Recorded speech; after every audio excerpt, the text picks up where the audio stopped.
Hello there, my friend. Our theme of today is peace. So let me express my generosity and give you a piece of my mind. Because honestly, I think with all this chaos and madness and lack of kindness among earthlings, which others seem to do crazy things at ease, it's high time we all as humans unite and spread love. So I would kindly request you to subscribe please and join us on our mission of spreading love. So my friend, you see we shall be reacting to videos here. The type of videos that might blow your mind, make you rethink reality or send shivers down your spine. But all this my friend is with the intentions of seeing how different humans live in different places of the world while at the same time spreading peace, love, and these other things here. But my friend, it would be great before we reach to that point of reacting to the videos, we hear from the book of knowledge, aka the guide of life.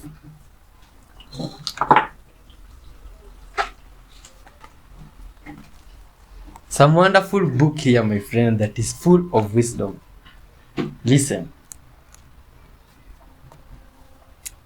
Lord, who may dwell in your sanctuary, who may live on your holy hill? He whose walk is blameless, and who does what is righteous, who speaks the truth from his heart, and has no slander on his tongue, who does his neighbor no wrong, and casts no slur on his fellow man, who despises a vile man, but honors those who fear the Lord, who keeps his oath even when it hurts, who lends his money without usury, and does not accept a bribe against the innocent. He who does these things will never be shaken. Psalms 15. Wonderful words. Let's give thanks also to the executive producer of this show. Dear Lord, thank you for this beautiful and marvelous day. Thank you for this wonderful creature that you created and have clicked this video. Thank you for the videos that we have today, the fruits and everything, Lord, that shall be involved. Forgive us all our sins and guide us through these videos and help us to spread love to the whole world. In Jesus' mighty name, we do pray, trusting and believing. Let's dive in, my friend. Good vibes all the way. Remember, the theme is peace. Manatees and crocodile are friendly. Anytime you see a circle letter like an O or an A, and you're seeing entanglements in the letter, loops going in, loops going out, could be in an A like this. Entanglements in circle letters are signs of secrecy, deception, and even intentional lying. Circle letters should be uncontaminated, meaning they should be circles. They shouldn't have a whole bunch of stuff hidden inside them. And if you're putting this kind of formation with felon's clause, you've got a really problematic person that you're dealing with. Dangerous stuff. Be careful of this. And if it's in your own writing, remove it, and it'll disappear from your personality.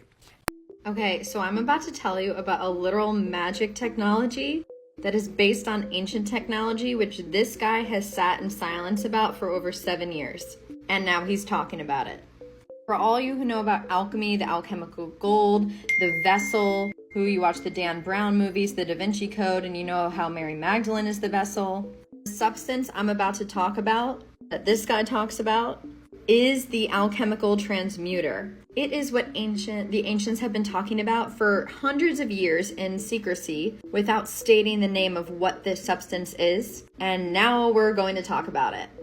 And I am 99.9% confident that this is the way for the future and will change our entire lives. Okay. First things first, the reason Randall Carlson sat on this knowledge for 7 years is because one, they wanted to make patents for it and asked him kindly not to talk about this. And two, what I'm about to tell you could literally revolutionize not only the environmental space, but the space, the healthcare space, and what I think actually is the psychology space, which I'll talk about another time. From the beginning, The Pentagon has access, and I'm talking what Randall said. The Pentagon has access to ancient technologies.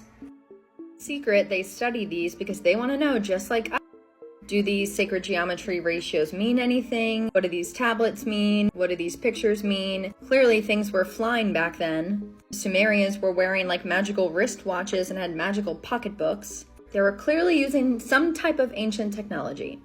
Okay, we're gonna get right into it. So here is what it is, or what it uses. My favorite subject, go watch my plasma intelligence playlist, plasma, the fourth state of matter. So there's some very interesting key facts about plasma I need to discuss first, so you understand how this ancient, now future technology works. Plasma is the energy or the force that these ancients harnessed to float things, to create things, to transmute things. Alchemy. Of sounding like a conspiracy theory. The government has known about plasma for a long time. They used to call it radiant matter or ether.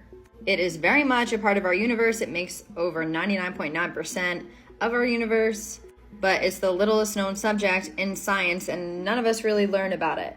Why? Because the government is still trying to understand plasma. They've not even been able to solve the issues within plasma, like turbulence. It's a mysterious thing. I'm sure they want to figure it out before our little creative brains get a hold of it, but guess what? I have. Now, there's 4 states of matter. Plasma is the 4th. Plasma is the aurora borealis. It's the sun. It is neon signs. Plasma is different than the other 3 states of matter, where it is broken free from bonds. These are the bonds that hold together solid, liquid, and gas. Electrons and neutrons become disassociated in plasmas. We get a vibrance, such as the neon sign or the aurora borealis. This vibrance can start to be shaped by what we call magnetic fields. The electromagnetic field is within the plasma field. Under the right conditions, plasma can self-organize like an intelligent species, like humans, like birds you see flying the magnetic things. It's an intelligence, much like it can form its own DNA in complex dusty plasmas, or its DNA-alike. You can look up the Korolewski clouds. They were intelligent clouds, intelligent plasma clouds found above Earth, between the Earth and the Moon. Anyway, plasma is intelligent, basically. It's something we can harness. Plasma organizes in very interesting structures, usually in toroidal shapes, which in ancient times is shown by the Eye of Horus, the infinity symbol, and many others, the flower of life. So the technology that I'm going to talk about harnesses this plasma, just like they did in the ancient times, they say, to make the pyramids. And with the harnessing of this plasma, they can transmute things and save the environment. But just so we know, a little side note, we can also start to harness it with our intentions in mind if we know what we're doing, which is basically called magic, which is not what this video is about, but that's what my book will be about. You can sign up on the link in my bio for an email when my book comes out, which is all about plasma intelligence. And clearly, I'm onto something. But I'll be talking about it from a psychology and mythology perspective, not really from the science perspective. So we've established plasma, the 4th state of matter, organizes in response to frequency and vibration into what we would call sacred geometry patterns. Basically, Randall says using ancient technology or ancient mythology with sacred geometrical patterns like the number 432, the golden ratio, they take these numbers and apply it to plasma to harness it to change the world, which we're going to talk about the specific technology that Randall's finally talking about. The way Randall describes how they harness plasma is picture a sphere with a north and south pole. I would say picture this in my perspective as potential. You pinch the north and south pole together and you get a torus, which is basically caused by a vortices, which is literally how the universe and everything in it is created, by the way, even humans, because we have this around us. This is literally the magic of creation. In the middle of the torus, this electron or ion stream starts spiraling. It increases in rotation as they both spiral to the middle, clockwise in the northern and counterclockwise in the southern. And he says when these meet in the equatorial plane in the middle, something almost supernatural happens. I would argue this is the same thing as our soul, our solar plexus, once again, creation, almost like where like consciousness, plasma, and the self all meet to create whatever the heck, where we can transmute, create, etc.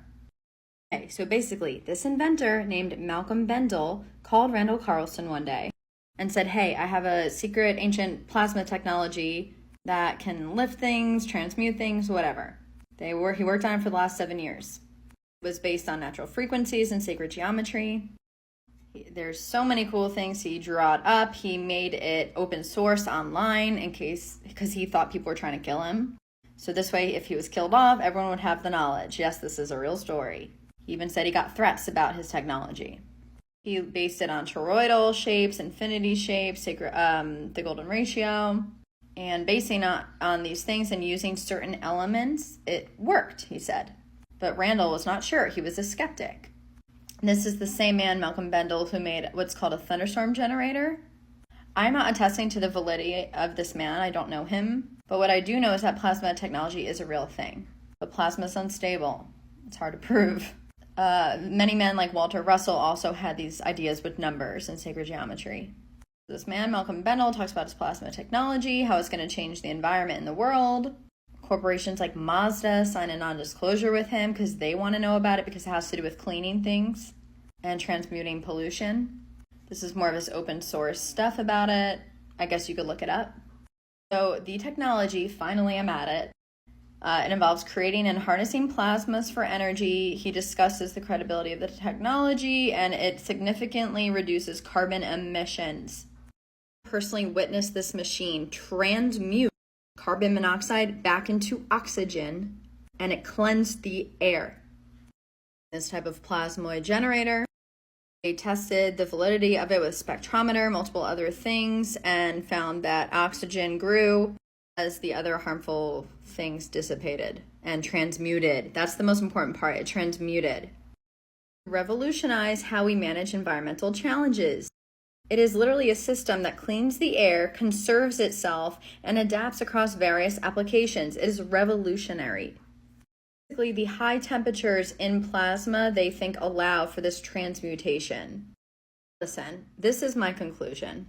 Plasma is the transmuter. It creates the alchemical gold. I believe it reveals what the chalice is, the holy vessel. It is Mary Magdalene. It's the archetype of Inanna, the Sumerian goddess. I have a video about how Inanna literally is plasma. Like, she is the goddess that represents plasma, and so is Mary Magdalene.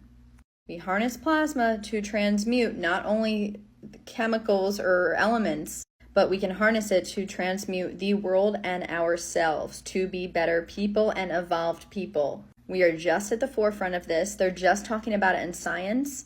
I, in my new book, talk about it in psychology. Because what matters more to me than this is transmuting ourselves for the better.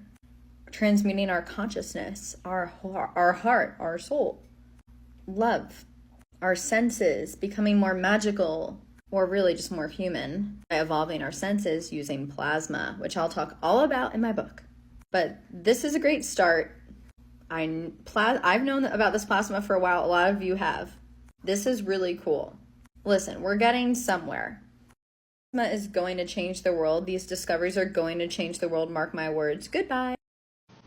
There are souls that are here that came directly from Source, that literally used to sit next to God, and their energy is very different. It's very unique. Their light is different. Their light is very unique. Their life has been very difficult, very challenging. These souls were part of the first and second wave of volunteers that chose to come here during this time. Since so many were hesitant to come down to help navigate through this transition when the call went out in the high tables, that these specific souls stepped forward and they were warned how difficult and challenging that it was going to be because of what it's like to be on this planet. Dolores Cannon goes heavy, and she talks heavily about it. I wish she was still here. Like, we definitely use her insight right about now. These particular souls can't, their path can't be, they can't be knocked off their path. They can't, there's nothing that they can do or anyone else can do to stop them at this point. They have woken up, they are starting to remember, they are starting to understand, they are stepping back into their purpose and power, understanding exactly who they are. They're remembering.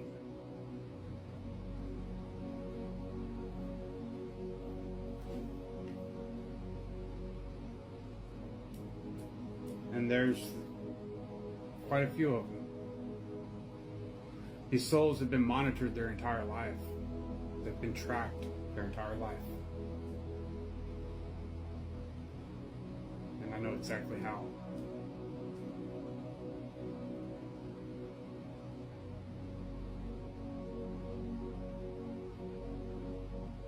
They were more than likely abducted at a young age.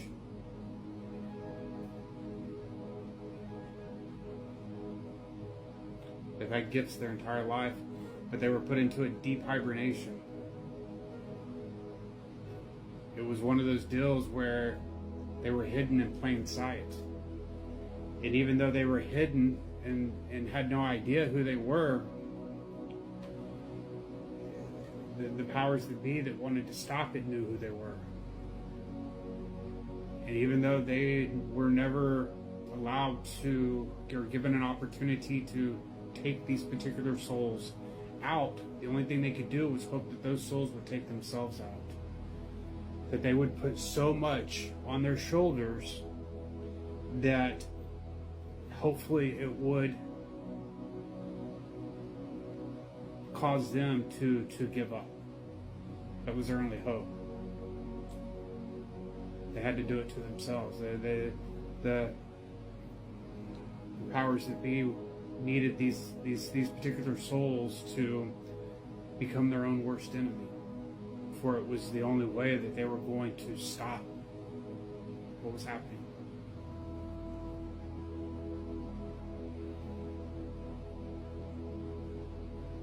It's why these particular souls trigger people like they do.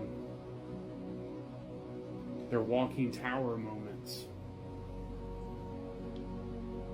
They're here to quite literally heal the planet.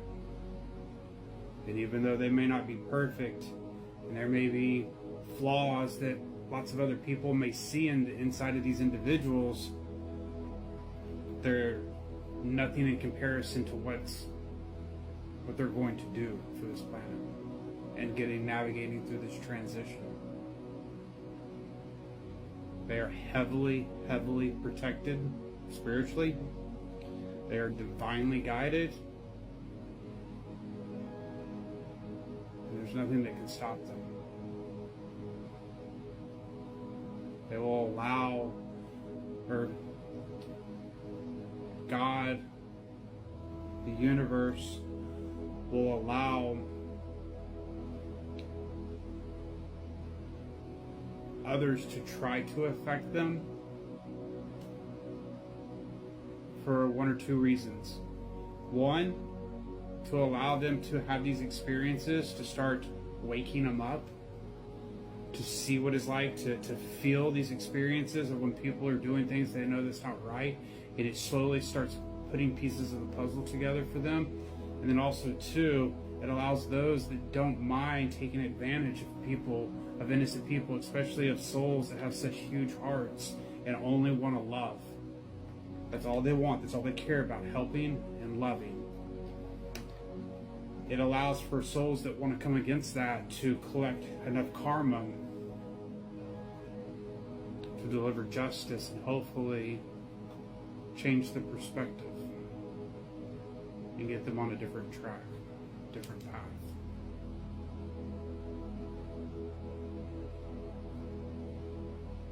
These souls come directly from Source. They literally sit next to God. And it has taken me a very long time to even muster up the courage to deliver this type of information from what I'm understanding about these particular souls. Because it is such a bold statement.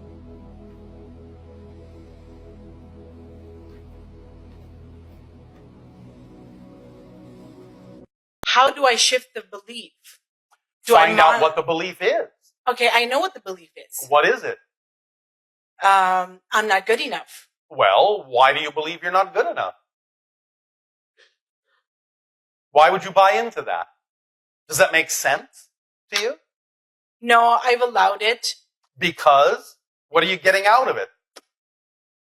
Anything that you buy into, you only buy into because you're getting something out of it. If you really weren't getting anything out of it, you would let it go. What are you getting out of holding on to that belief? Not challenging myself, just staying still. And that's because you feel that if you challenge yourself, what will happen?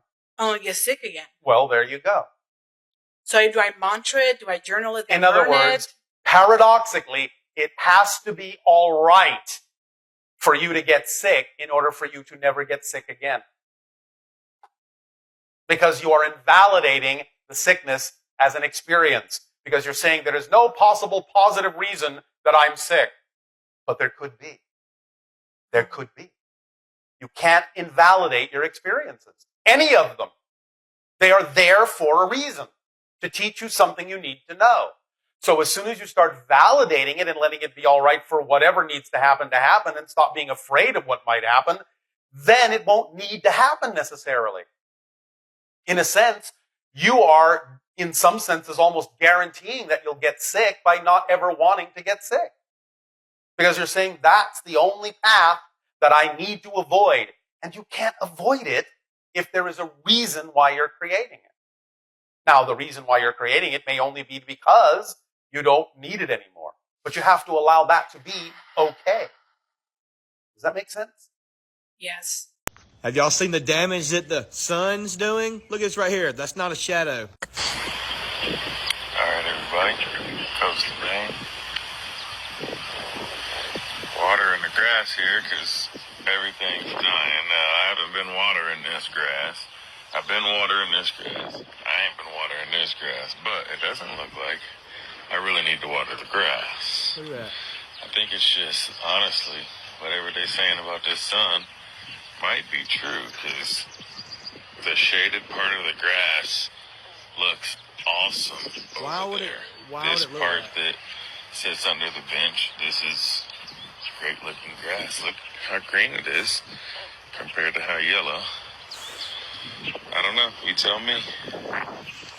This is the Black Knight, and some believe it is a 12,000-year-old alien satellite that has been transmitting for thousands of years. The first reports come from Nikola Tesla in 1899, when he recorded strange signals coming from space that were periodic. Then in 1927, a civil engineer transmitted radio signals from his home in Oslo, and these signals would echo back to him moments later. And then astronaut Gordon Cooper claimed to have spotted a UFO from his spacecraft. So, in 1998, when the first mission to the International Space Station happened, and this picture was taken, some people thought this was the source behind all of those anomalies, rather than it being, pulsars or human error. Astronaut Jerry Ross, who was on that mission, said that it was a thermal blanket that came loose, so a thin polyethylene sheet that covers parts of the spacecraft, and that this is an optical illusion because a blanket isn't going to blow around and move in the wind. It's going to look frozen in time, and in this case, looking solid-ish. There's a bunch of strange-looking space junk floating around that if we don't clean up, it could be like an open shooting range keeping us from leaving Earth. So it's not alien or a satellite, and it's actually not even there anymore. It fell out of orbit, as many things do, and burned up in the atmosphere. Just take a moment to appreciate how NASA innocently released this photo to be like, look at this cool blanket floating around, and everyone else is like, aliens. Only the priests, only the pharaohs, only the people in power could read and write. Everybody else couldn't. And this allowed those in power to come in and saying, I will tell you what the gods have said. You must do this, and you must do this. It is written. Well, nobody could read anyway. They could make up anything they wanted. When books came out, people started learning to read and write. How do they suppress the information? By banning books. And throughout history, since books have been written, people have been burned at the stake because they wrote books that the governments did not like, revealing information or just sharing opinions and ideas that threatened those in power. I don't know how to explain to you how insane this image is. This is one of the best space photos of all time, taken by the most powerful telescope in space, JWST. What you're looking at is the closest star-forming region to Earth. This is about 390 light years away, and it's called Rho Ophiuchi. All of this dust and gas is collapsing to create stars. There are about 50 baby stars in this image, which you can see better in this overlay from the Chandra X-ray telescope. The baby stars are purple, they're emitting X-rays. And these really dark regions are really dense, and it's like a cocoon of dust and gas, and inside the cocoon, a baby star is forming. And then those young stars burst through that envelope and create these jets that you see here and here. And then stellar winds create these caves. So this one star here created this entire cavern by just blowing everything away. But then the craziest part is if you zoom in right here, you'll see these 3 stars, and this one right here has a line going through it. So does this one, but this is easier to see. That is a disk of dust and gas around the baby star, and that is what's going to form its planets and its moons. I think if you zoom in here, that might be another one. Material in the disk is going to gather and gather like rolling a snowball until that baby star is surrounded by planets. So this photo has like every stage of star formation. This is what our solar system looked like billions of years ago. Here's some evidence that Jesus actually existed. First, Golgotha, meaning place of the skull. This is thought to be the place where Jesus was really crucified. You can even see the resemblance of the skull in the rock to this day. Next, we have the Garden Tomb, not far from Golgotha. Due to its close proximity, this is thought to be the place where Jesus was brought after his crucifixion. He was then placed just behind where these bars now are. Next, we have the actual nails from a real crucifixion dating back over 2,000 years. The nails were found in the tomb of Caiaphas, which was the high priest involved in the trial of Jesus. And lastly, the Shroud of Turin. The image on the shroud seems to be of a man around the same time frame and location of Christ. There's no paint or etching found on the shroud, yet there is a clear image of a man which looks very similar to Christ. No one has been able to explain it, even though it's been through intense scrutiny, leading people to believe this is the real burial path of Okay. Jesus. Look at this funny dog. Hey, they decided to board their friend. Let's check out this amazing fruit. It is not a mango. This is a pawpaw. It's cold hardy all the way to planting zone 5, and I've been growing it for a few years. You need 2 to 3 trees in order to get fruit set like this, but a single flower can produce a massive cluster of fruit. You've got to grow this tree, guys. I'm telling you, it's crazy. In fact, without the Bible, the Quran makes no sense. For example, I'm going to prove it to you. You're aware that Mary, the mother of Jesus, is the only woman mentioned in the entire Quran, right? Yes. And she's the greatest of all women, right? Mm-hmm. Okay. I'll come to that in a minute. Adam's wife, what is her name? Adam's wife? Yeah, Adam, the first man. Hawa. Where does the Quran mention her by name? Let me take a look. It's not there. I just said Mary's the only woman mentioned by name. In other words, your entire Islam needs the Bible, but the Bible doesn't need your Islam, because you can't answer these questions for me. If I say, okay, Quran, show me where it mentions Adam's wife's name. It doesn't. The 2 sons of Adam, who killed who? What? Again? The 2 sons of Adam, who killed who? Like Kabil and Habil? Where does the Quran call them Habil and Kabil? Is there a verse or? Yeah, there's Can I Surah take a look? Al-Ma'idah, chapter 5, Surah Al-Ma'idah. It Mhm. mentions about the 2 sons of Adam. You can open up, see with your own eyes, 27 to 32. It says the 2 sons of Adam, doesn't know their names and doesn't tell us who killed who. It Which just says surah again? Surah Al-Ma'idah, chapter 5, To 5? Ayat 27-32. The Arabic doesn't have their names. Relate to them in the truth, O Prophet, the story of Adam's 2 sons, who each offered a sacrifice. One's offering was accepted, while the other... Whose sacrifice was accepted? Huh? Whose sacrifice was accepted? One's offering. Who? I Give don't me know. his name. Exactly. You went converted to a religion that makes no sense, like scripture that makes no sense, and you rush to become Muslim. well, what can I tell you? You can't tell me the names of Adam's sons, whose sacrifice was accepted, whose was rejected, and who killed who, because your Quran makes no sense. Your Quran needs my Bible to make sense out of it. But why do we need your Bible? Because you can't tell me their names without it. And the hadiths, they come 200 years later, and they're dependent on what the Jews and Christians were teaching your prophet. So without my Bible, show me their names from the Quran. Let me take a look. Yeah. I just told you you're not going to find it. You want to look again. Okay, keep you find it, I'll take Shahada. And if you don't, you're going to get baptized today in the church. Show me from your Quran their names. Don't go to my Bible. You won't find it, my friend. I'm telling you, it's not there. Does tafsir count? Tafsir that comes what? 300, 400 years later, that's getting it from the Jews and Christians? That's my point. Your hadiths that come hundreds of years later and the tafsir, they're getting it not from Quran. Muhammad and his followers are getting it from the Bible of the Jews and Christians. You just made my point.